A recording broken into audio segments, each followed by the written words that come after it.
Hello, and this is my first week of being disassociated from Jehovah's Witnesses. So, as you can see, I'm beginning to grow a goatee. I'm beginning to grow a goatee because, Jehovah's Witnesses say that you have to be clean shaven. But in the XJW community, men usually grow a beard or a goatee. I think growing a beard is too much. I don't like beards.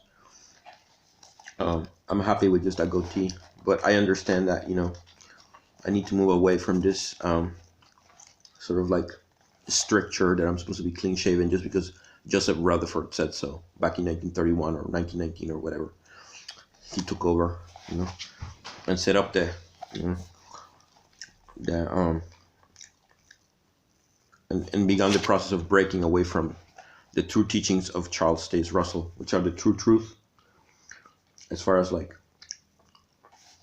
the Russell version of Christian restorationism is concerned. The other version is Mormonism, but this is a separate issue.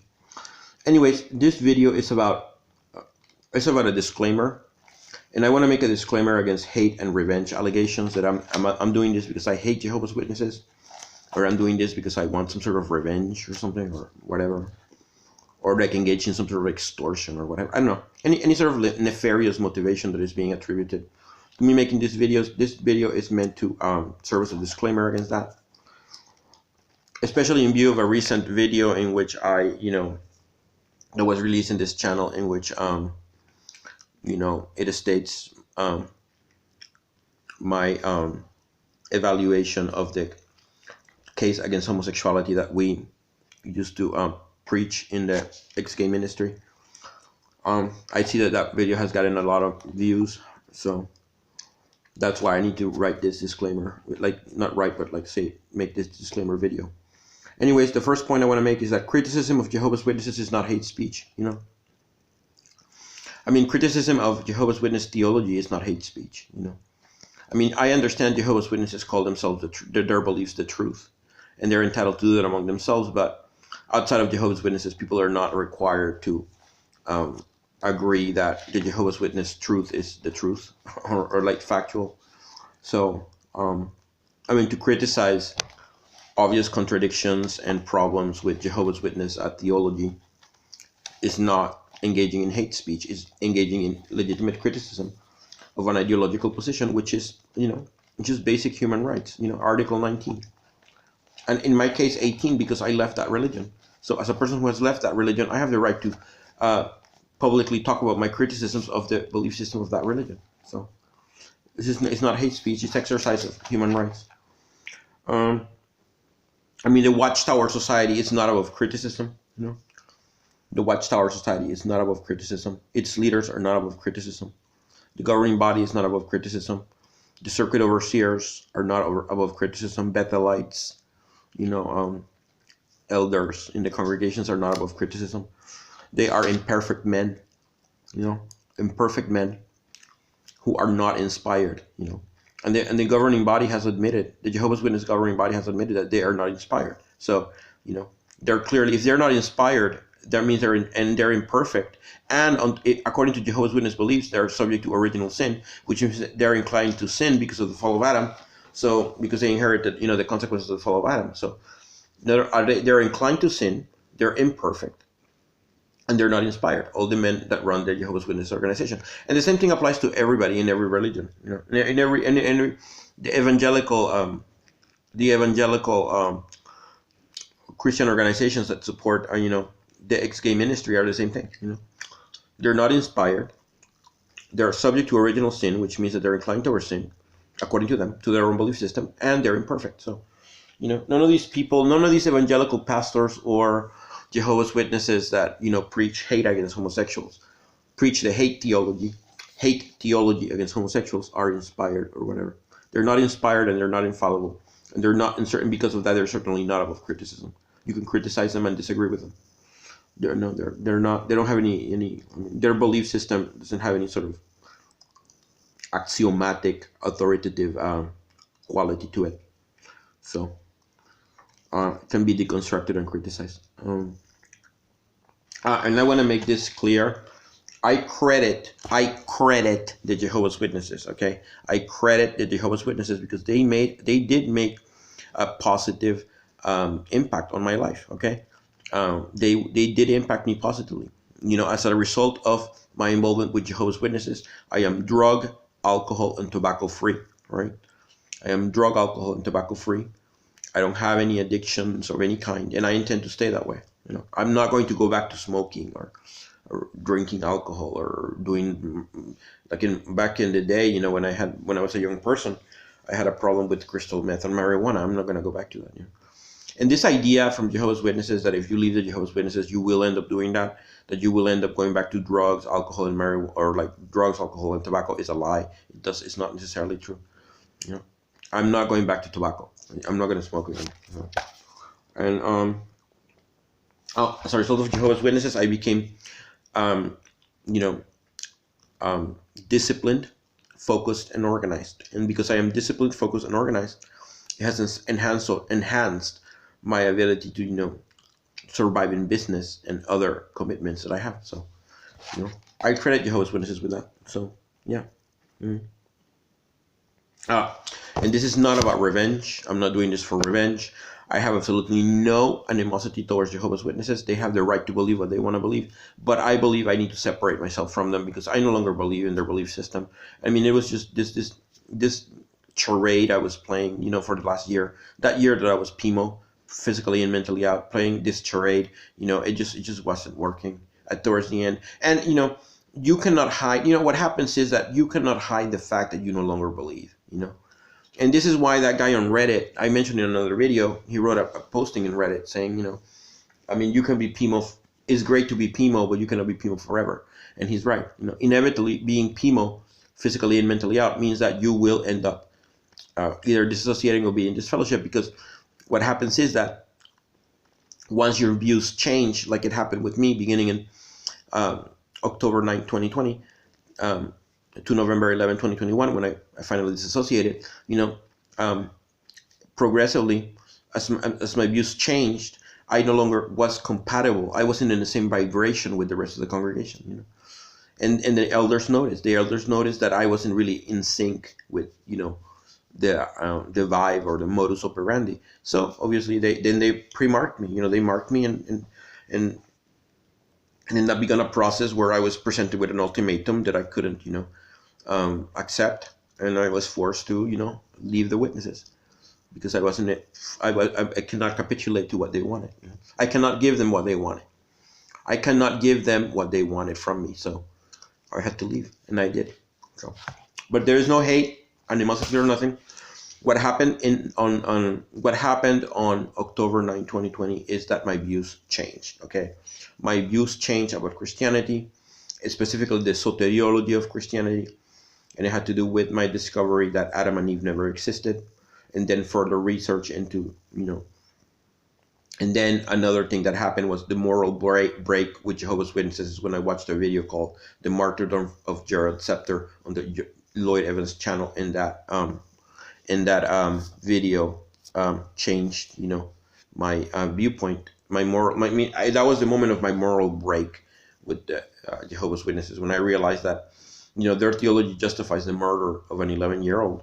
You know, if that's the case, then I'm not really, you know, I don't feel comfortable continuing to promote their brand, you know, in context of field service, which for me, field service was basically a professional marketing and sales campaign that I conducted, because I have a background in marketing and sales, and I have those skills. So I applied those skills to my field service in context of the pandemic, when we were doing phone calls and letter writing.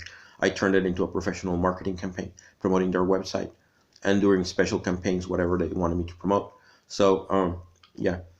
So after I watched that video about, you know, the martyrdom of Gerald Scepter on the Lloyd Evans channel, then that compounded the fact that I understood that, you know, Adam and Eve never existed, which collapses the soteriology of Christianity, Jehovah's Witnesses included, because if Adam and Eve never existed, there was no fall of Adam. If there was no fall of Adam, there is no original sin, which means that I don't inherit anything that Jesus has to die for to free me from. So, yeah, you know, the entire soteriology of Christianity collapsed. And then after that, I find out this thing, and I saw that video about, Gerald Scepter, and that's it. That was it for me. The moral break. First, it was a theological break, and then a moral break. That's how it happened with Jehovah's Witnesses. There was more to it, but that was a simplification. That's a simplified version of what happened. Yeah, and yeah, I am clear that revenge is not justice. Okay, I am clear that revenge is not justice. Okay, revenge only aggravates the injustice because it adds to the original injustice. As Gandhi very famously said, an eye for an eye makes everyone blind. If you take my eye and I take your eye, we both end up blind, which means that the original injury of you taking one eye is compounded by the fact that I took your eye. So now two people are blind when it was originally one. So as you can see, revenge increases or doubles the original injury. So revenge is not justice. Revenge is the opposite of justice. Revenge adds to injustice. This channel is about applying Articles 18 and 19 of the Universal Declaration of Human Rights. Specifically, I feel that I need to assert and affirm my right under Article 18 of the Universal Declaration of Human Rights to leave our religion. Okay, I am asserting my right to leave our religion and to publicly say the reasons why I leave that religion. Which is something Jehovah's Witnesses do not respect. They don't respect your right to leave our religion. I have the right to leave our religion and change that religion into another religion or into atheism, whatever I want. But I have the right to leave our religion. So this channel is really dedicated to the right to leave our religion. I mean, the right to enter a religion if you want to.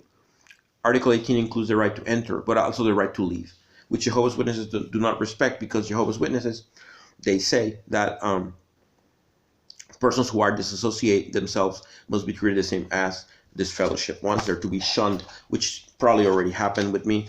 My assumption is that probably the fact that I am no longer a Jehovah's Witness was probably already communicated to the congregation this past Thursday. I'm making this video on Tuesday. Oh, excuse me. Yeah, I'm making this video on a Tuesday, so I can't quite know the. Let me look at the date. Yeah, I wanna give you an accurate time, and yeah, I should accurately time this video. Yeah, I'm making this video on Tuesday, the 16th of November, at 13:22 hours. Okay, so and yeah, just so that we're clear as to when I'm making this video. Yeah. So Tuesday, today is Tuesday. My guess is that last Thursday is when, No, my guess is that this Thursday they'll say it. On the congregation, they'll say, that I'm no longer a Jehovah's Witness, which will trigger them to shun me. But it's okay. I've already preemptively disconnected from them. So if they disconnect from me, it really doesn't matter. I'm not really. I disconnected from them first, and I disassociated and disconnected from them first. In effect, I disfellowshipped them before they disfellowshipped me. And I began to shun them before they started to shun me. So I don't really care about shunning. Their loving discipline is, like I've said in other videos, their loving discipline is going to run into a brick wall with me, because I frankly can't care less. It has no effect. Their shunning will have absolutely no effect on me, because I took the precaution of building an alternate social network, clandestinely, during the year that I was PMO. So it's not going to really affect me. They're shunning, or that they disconnect me in any way. And how, let's see. Right, the framework, as I said in the epistemological statement that serves as manifesto for this channel, the framework of this channel is meta-modernism. And meta-modernism is a concept with epistemological implications, right? It's actually an artist. It's actually a form of, it's an art concept with epistemological implications, right? So you could say that this channel, in a way, is artwork. I don't know, video, audio, sort of like verbal video artwork, if you want to say it. This is artwork. This is artwork, in a way. Not entirely, but in a way, rooted in artwork. But it has epistemological, of course, implications, in the sense that I'm applying a specific epistemological perspective here. in which I make a difference between truth and fact. Truth is not fact, and that's yeah, I understand I'm being controversial because I am attacking the very premises of Western formal logic, but I don't care. I look at alternatives to Western formal logic, such as found in Buddhism, dialectical materialism, or the implications of quantum mechanics, which embrace the concept of paradox, which contradicts the premise that A equals A. So that's that. That's metamodernism. Yeah. The content is theological, and theologically I am committed to the project of Christian primitivist restoration. That means that I want to restore the ecclesiological and theological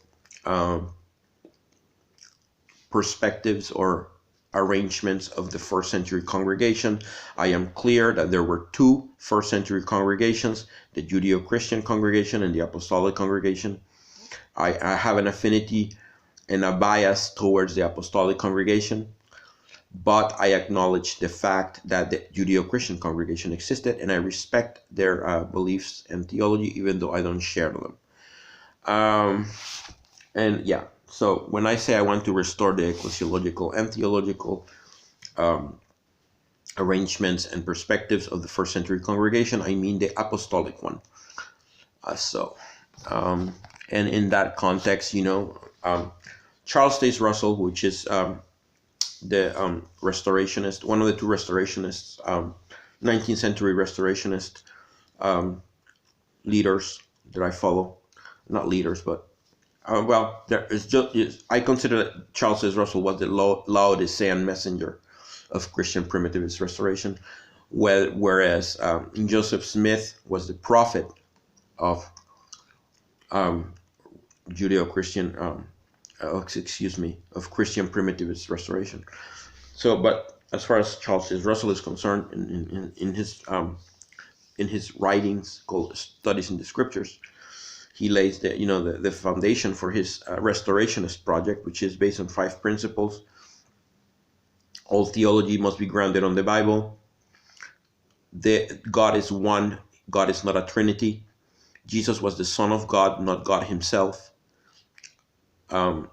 There is no hellfire, and there is no immortal soul.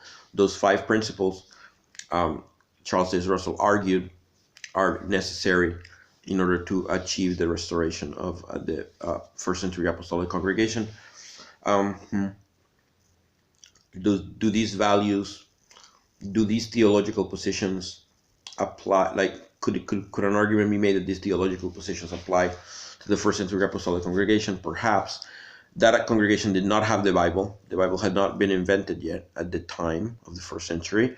They had probably an oral tradition as opposed to the Bible. Maybe they had a sayings gospel similar to that, which is exemplified by the Gospel of Thomas. Maybe. I'm not familiar. I know there is such thing as a Q document research, which is supposed to be the gospel, the lost gospel from which all the synoptic gospels come from, Matthew, Mark, and Luke. I'm not really that qualified to talk about the Q gospel, but there is something you could look up. Anyhow, first century congregation, do they believe that God is one? Yes, they believe that God is one. The doctrine of the Trinity had not been invented at the time of the first century apostolic congregation. Did the first century apostolic congregation believe that Jesus is God? No. The first century apostolic congregation believed that Jesus was, a perfect man who never sinned, who was, infused with divinity, coming from the Holy Spirit, because he was the Son of God, something to that effect. The first century congregation did not believe in hellfire, because the concept of hellfire and hell had not been invented yet. And finally, the first century congregation, whether they believe in the immortal soul or not could be a debatable issue, because Greek philosophy at the time did promote the idea.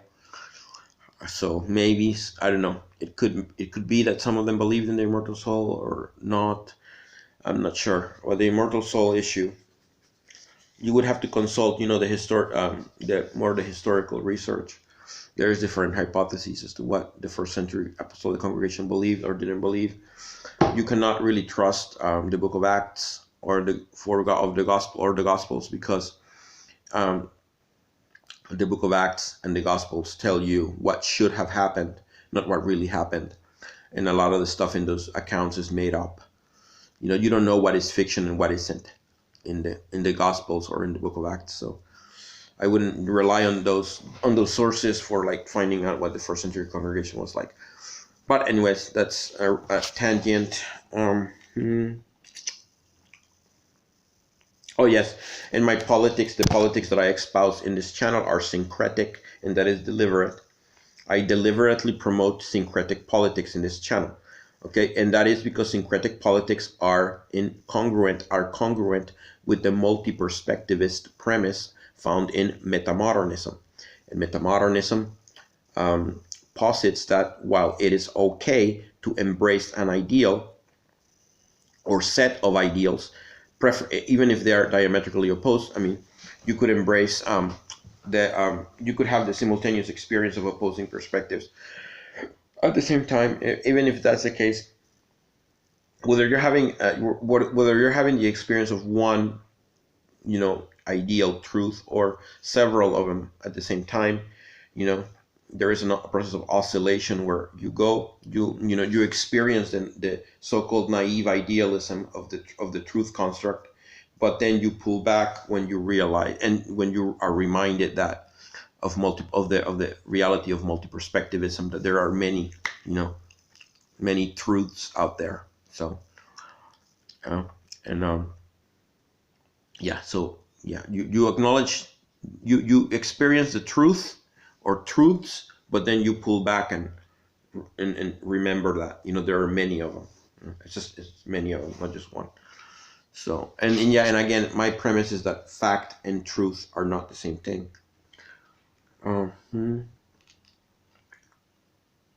Anyways, I said my politics are syncretic.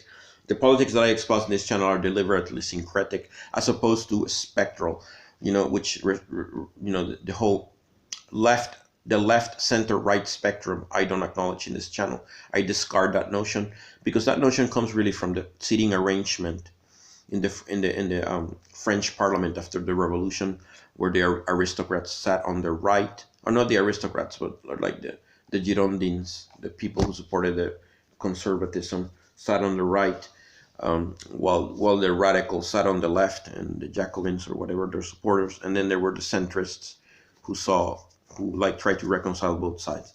Okay, I'm not into that. I'm not into that spectral stuff. I don't care about the seating arrangement in the French Parliament. That is not, I don't believe that is a basis to construct a politics or an outlook on politics. So my politics are syncretic. It means that I draw inspiration from at least four distinct political perspectives that are counterposed to each other. The four perspectives that I espouse are alien and counterposed to each other. Okay, it's four separate political universes that I draw insight from, mutually exclusive universes that have no contact with each other. And one is, so I am inspired by dissident Marxism, and dissident Marxism, of course, includes both Trotskyism and left communism. The exponents would be Leon Trotsky and Andreu Nin. But I also look at George Orwell and Alexander Solzhenitsyn, who wrote 1984 and Gulag Archipelago, respectively. I am also inspired by anarcho-capitalism, specifically the writings of Murray Rothbard, radical ecology, specifically, the anti-politics of the Animal Liberation Front and the Pedestrian Freedom Front, which was the radical anti-car activism. And finally, political action against cults. And there is a Facebook community called Political Action Against Cults, and I will put their link in the description. And I guess how you can use political tactics and political language to fight back against cults, such as Jehovah's Witnesses, Scientology, Heaven's Gate cult, People's Temple, Branch Davidians, ISIS, So yeah, how can you use a political language and tools and organizing tactics against cults, right? That is the gist of political activism against cults. And there's a web community in Facebook that I'm a member of, and I will link it to the description. There will be links in the description to everything I'm talking about here. So yeah. Anyhow, that ends this disclaimer video.